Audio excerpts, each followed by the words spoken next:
Hello, my name is Gloria, and I'm 86 years old. Oh my. Gloria, what makes you smile? Going to the Botanic Gardens, that really makes me smile. I adore children. Seeing a child play or be happy with something.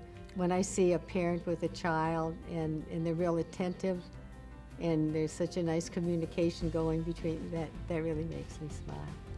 What is the most interesting fact about you? Maybe that people don't know. I mean, I'm 86 years old, but I would just so love to climb one of those climbing walls, you know. That could be on your bucket list. Yeah, You're answering two questions now. I'm never going to do that, but just to climb something. The thought of that, right, is fun and exciting. Or like a part of a mountain. We can make that happen, you know. Oh. I'll be right at your side. Okay. Think about the most difficult time in your life. Is there any advice you'd give to someone going through a similar situation? I think when my mother died, she wasn't that old. She was 62 and I was 34. And it was such a shock, and I didn't handle it well at all. What might you say to somebody today that's going through something like that now that I've gone through it? You've gone through it. That you do get through it. You do get through it.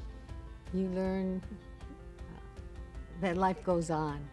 If you could tell your parents anything in the world right now, what might you say to them?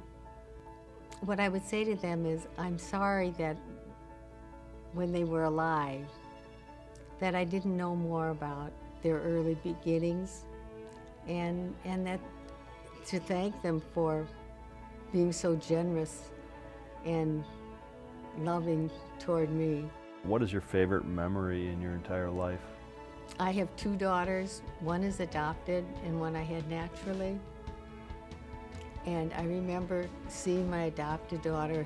She was cared for by a family. And she was 2 months old. And I remember going over there and seeing her, and I immediately loved her. I mean, immediately, there was no time. And then I remember giving birth and then seeing my baby and immediately loving. It was the same kind of love. You know, like, that's my baby. Mm-hmm. Can we ask that you pretend that you've passed away?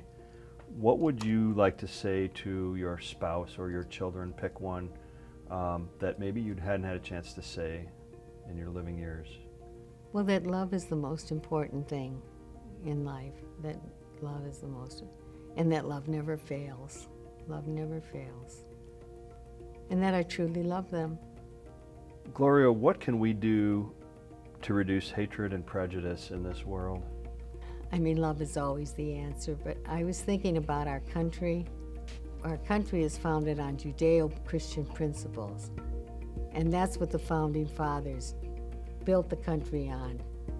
And I think that's what is lost in our world today, are the Judeo-Christian principles that this country was founded on and made it stable and great and successful. What it does is that it's a framework for justice and a framework for voices to be heard, like your project and our project for seniors. When I grew up, I remember sitting in the neighborhood. Everybody was outside, and people were sitting on their stoops, and there were the young kids and the old kids and grandmas. And I mean, it was community. It was real community. And I think this is what we have lost in this country. And what we need is to hear all voices, the young, and thank God that you are gearing into the old, because in order to have a full community, you need to have the fullness of every age and intent. And to look, all you have to do is look at your dollar bill. In God we trust, but I think that is lost. And what we need is to bring that back and to put that as our #1 priority, and we will solve our problems. In your opinion, what is the meaning of this life? Well, I think that God has a purpose and a plan for everyone's life, and that what we all have to do is find out His purpose for our life